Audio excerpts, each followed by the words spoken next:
Welcome everyone to day 2 of our virtual youth summit. I am so pleased to introduce Leslie Douglas. She is the Invasive Species Council of BC's Vice Chair. She represents local governments for the Board of Directors. And Leslie also serves as the General Manager of Environment and Parks with the City of Port Moody. During this crisis, Leslie's work is essential and has been keeping her very busy, but she's been finding time to photograph native flowering plants and post those to the City of Port Moody's website. And she's been walking the trails in Port Moody, photographing stones painted with messages of support and empowerment during COVID-19. So without further ado, please welcome Leslie Douglas. Thanks, Jenny, for the introduction. I'm delighted to welcome you all to day 2 of the Invasive Species Council of British Columbia's virtual youth summit. There are over 106 youth and adults from across Canada registered for this day 2. Thank you to everyone for joining us.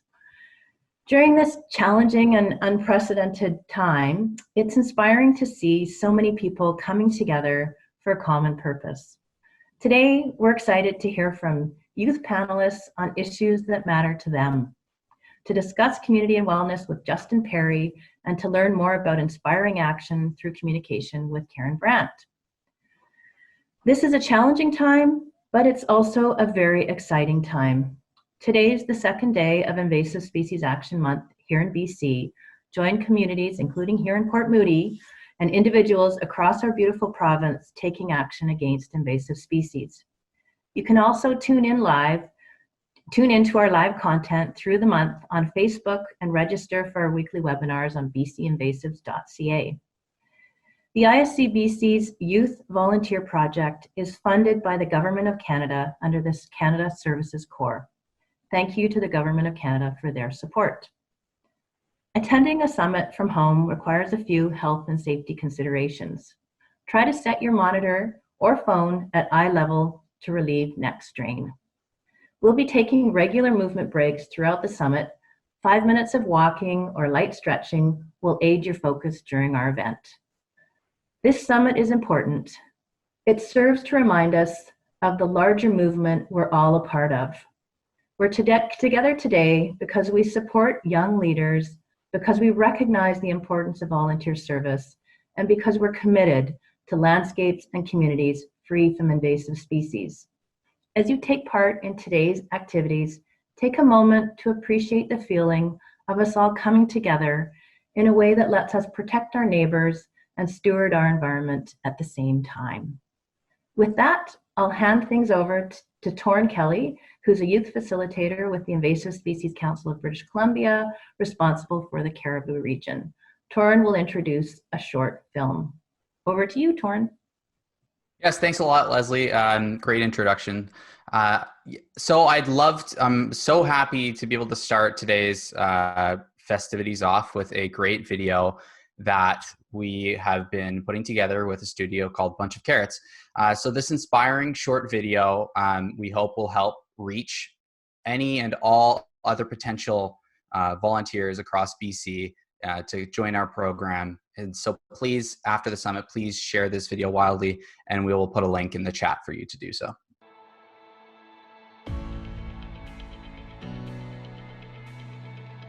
At the very heart and soul of this program, it's about creating a culture of service and of giving back to your community. And we're trying to find new and exciting ways to stay connected. The youth team is basically just about getting people between the age of 15 and 30 out, learning all about their environment, learning about the different invasive species. The youth team is a space for youth volunteers to come together and share their passion for the environment. I facilitate exciting opportunities for them to do weed pulls, to talk to industry professionals, to build their leadership skills, and much more. I help provide outreach events in the community, and I've also been collaborating a lot more with the youth team to figure out other virtual tools for outreach. We've got a really amazing variety of opportunities. Wherever you're at, wherever your skills or your interests lie, That's where we want to meet you. Youth can create art that inspires others. They can write poetry. They can write articles. They can tell their friends. They can simply use the Report Invasives app. There's so many ways that youth and all of us can take action. And what's beautiful is the diversity. There are opportunities for people to take action in their own communities, even if that involves going outside. There's safe, public health friendly ways that you can take action in your own communities as well. In the past few weeks, we have all been challenged. I know that we've got volunteers out there in Kamloops and Williams Lake and all over the Lower Mainland who are helping their neighbors at this time, or who are surveying their own yards and learning more about what invasive species are there. It's a really great opportunity to reconnect, re-engage, and be re-inspired to give back to the community. For everyone who's watching this, join us. Have fun. Take action. And get involved.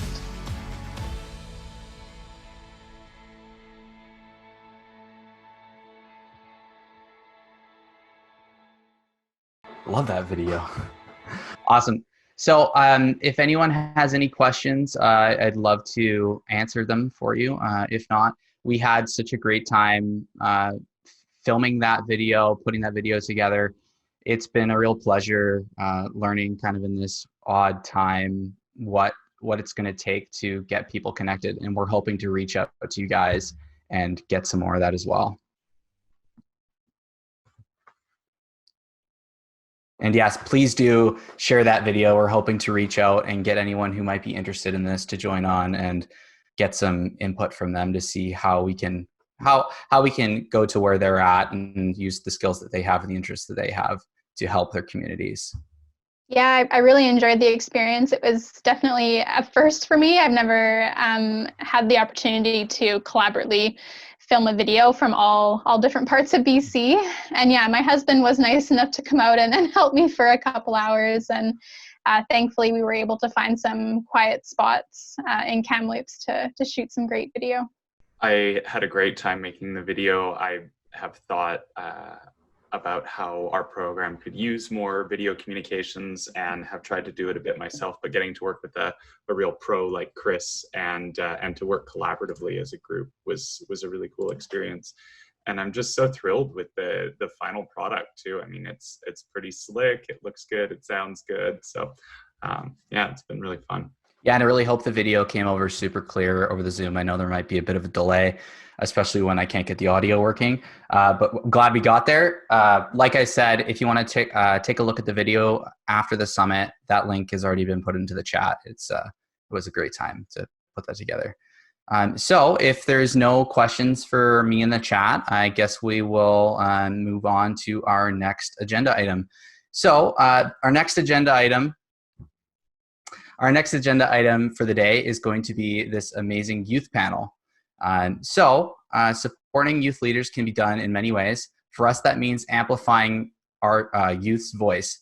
So this panel is a chance for our youth volunteers to speak up on any issues that matter to them. And we're super happy to introduce some of our key youth volunteers, and all of our youth volunteers are key, but these are the ones that we just had come on today. So introducing and moderating the youth panel today will be youth facilitator Caitlyn Cosette. So thanks, Caitlyn. Thanks, Torrin. Before I get started, I just want to give everyone a quick reminder to put, instead of having your Zoom browser in gallery view, you can actually put it into speaker view, and that way you'll be able to see just the person who is speaking. And then you'll have a few videos up top as well. So like Torrin mentioned, we've invited 3 volunteers to join our youth panel to basically take a moment to reflect on the goals of this amazing summit and also the impact of our shared experience today. So I'll ask this panel to discuss our question today, but before I ask them the first question, I just want to introduce all of them. So I'd like to first introduce Lila Hussein. So Lila has been volunteering with the ISCBC Kamloops Youth Volunteer Team since July of 2019. When she's not excitedly expanding her knowledge through the ISC or her university studies, you can find her reading about conservation initiatives, mountain biking, hiking, or exploring on horseback. We'll also hear from Adrienne Zimmerman. So Adrienne is 16 years old and she's from Williams Lake and enjoys playing piano, hiking, and also getting involved in the community. She is a leading member of the Lake City Secondary Environmental Club and is an avid ISCBC youth volunteer. And then our panel is completed by Damien Asadi. So Damien Asadi is a stewardship team lead at Stanley Park and volunteers across Vancouver, including invasive plant management at BCIT and Sparwood Park. At the Invasives 2020 Forum, Damien was presented with a Together in Action Student Leadership Award for committing over 100 hours of volunteer time to habitat improvement. His excitement for ecological restoration is matched only by his dedication. Hi everyone, my name's Lila from the Kamloops Youth Team. Hi, my name's Hey. Adrienne. Hi. Hey, I'm Damien from the Vancouver team. It's great to see the three of you. Thanks so much for joining us. And also I'll just introduce Corbin. That was just speaking. So Corbin is the youth facilitator for ISCBC based out of the city of Vancouver. So our first question for the three of you, Lila, I'll get you to answer first, is after the Youth Summit, how do you think this experience will inspire participants to take action to reduce the spread of invasive species? I think after the summit, since it has been honestly pretty involved, given it's been all online and we've been virtually connecting, it's been a very safe and encouraging atmosphere. And I would say just that in itself is absolutely encouraging for us to get more involved in the community and be more involved with each other doing things like this. That's great. Thank you so much. Adrienne, would you like to go next? Yeah, sure. So I think that through volunteering, people have learned a lot about identification and then also a lot about impacts like in other parts of the world that invasives have had. I think it's really been educational for everyone, and I think with that education, all the volunteers can go out and like educate their friends and their family members. And Damien, would you like to answer the question? Sure. I'm going to be honest, this change from physical to virtual is like really jarring for me. We can't see anyone face to face, and we can't go out volunteering. But in all of this, I think staying connected in these challenging times reminds us that invasive species, they just don't go away when we close the door. And just because we can't go outside now doesn't mean we can't think about ways, in our own ways, to help others, whether that's creating art or police. And I think like Karen Brandt called her workshop communications, it's like we're social. We make change by working together. And there's this quote from a movie I watched about chimpanzees surviving in a post-pandemic world. It goes, apes strong together, and we're all apes. We're doing all of this together. And the only way we can make change is by working all together and staying connected in these times. Thank you, Damien. Yeah, I totally, that resonates with me about, missing connecting with people. For myself, not being able to see all the Kamloops volunteers has been really tough. So the summit has been a great way to feel like we're all connected again, even though it's in a virtual space. And I've often joked myself that all the invasive plants are like laughing evilly right now because I can't get out and pull them. They're like getting a break from us, but there's still other ways that we can take action. I feel you, yeah. Yeah, like doing art and even writing music. There's so many different ways that we can get the word out about invasive species, and that's part of what the summit is all about. Now we do have 2 minutes left, so Torin, did you want to see if we have enough time to ask question 2? Yeah, I'd absolutely love to ask you guys a question. I'm going to address Adrienne first because Adrienne was one of my volunteers in Williams Lake when I was still up there. So, Adrienne, what does volunteerism mean to you, and why is it important? So for me, volunteering is it's all about the people that you meet and then the people that you get to see that you've made the impact for. one of my favorite experiences was, you were there, Torrin, when we were at Scout Island pulling some, I forget what we were pulling something, and a bird watcher walked by and she thanked us so much because she'd been really concerned about the invasives in the area.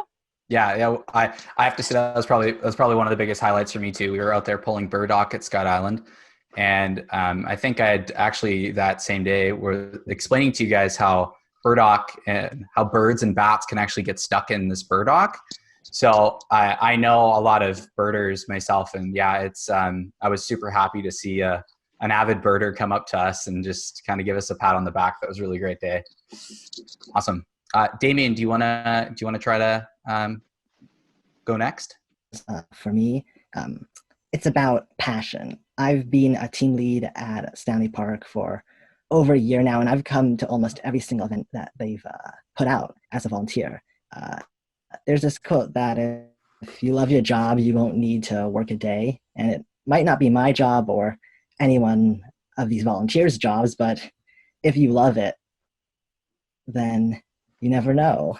And it's a job, or a volunteering job, that creates real impact. And I think that's what it means to the core to me. Awesome. Yeah. The immediate impact of and the change that you can see happening in front of your eyes is like the biggest reason why I got into invasive species. It's so satisfying. And last but not least, Lila, do you want to take a crack at it? For sure. So to add on to what Adrian and Damien said, they pretty well said it perfectly as what I would resonate with as well. The impact that you see in other people, and of course the passion that has to be what's driving you to be involved. But at the core, I'd say volunteerism to me is just selflessly helping others, the community, whatever it is, without expecting anything in return. And I think the beautiful thing is what you do get in return is so much more than you do from a job or from school or from other activities, at least in my own experience. And I think that's why it's so important, is it's just so great for everyone involved, for the community, for the environment, and it just is so fulfilling and satisfying all the way around. Awesome. And I'd really love to pull Corbin up here because I don't want to butcher his quote. But he always talks about how, Corbin, what you put in, basically you get out. Go ahead, Corbin. That's correct. I like to say that you get out more than what you put in with volunteering. Absolutely, yeah. And I feel like that resonates, and that's a big thing for us, is kind of allowing volunteers to really feel the change they're making and the positive impact they are making, which is great. I just want to say that I'm seeing a common theme here from between me, Lila, and Adrian about just being involved and connected with others in our community. And for me, that's the main takeaway. But I hope that we all think about community and being connected today. Awesome. We do have one question from the chat. I'd love to get your guys' input on it very quickly, and then we'll be moving into our first movement break. So, Adrian, how long have you been volunteering for, and when did you start to feel devoted and passionate? If the question's just about with like invasive species, I've been volunteering since like August. But I want to say I've been volunteering since early teens, just like in my school community, and then also in my church community. And then it's just kind of grown, as you get older, you get into more serious things. Awesome. So great. And Layla, do you want to just quickly answer the question too? That would be awesome. Yeah, for sure. So I've been volunteering with the ISC since July of 2019. And when I honestly really started to feel devoted and passionate with the whole program and everything, I'd say from the beginning I was passionate about it. I'm very interested in everything that we do. But when I really started to feel devoted was when we were at the annual council. What was it called? That was the one in Vancouver back in February. And we had all the different talks. Yes, the forum. Thank you. And that's when I was really, really impressed with the whole community and all of the industry professionals and leaders that all come together every single year just to do this and to support it. And it was really, really amazing. And it's definitely encouraged me to give more back to the program. Awesome. Thank you so much. I thank you again to the panelists for joining in on this. I want to just quickly pass it back over to Corbin here. Yeah, I want to echo that, Torin. I really appreciate our panelists weighing in today. It's awesome to hear from you. And for anyone who's listening right now and they're maybe on the fence, you've heard it here today that when you go volunteering, you meet passionate people, people who are selfless and like to give back to their communities. And it's a very social experience. So it's a great place to meet good people. And I encourage you to sign up at bcinvasives.ca/volunteer if you'd like to get involved.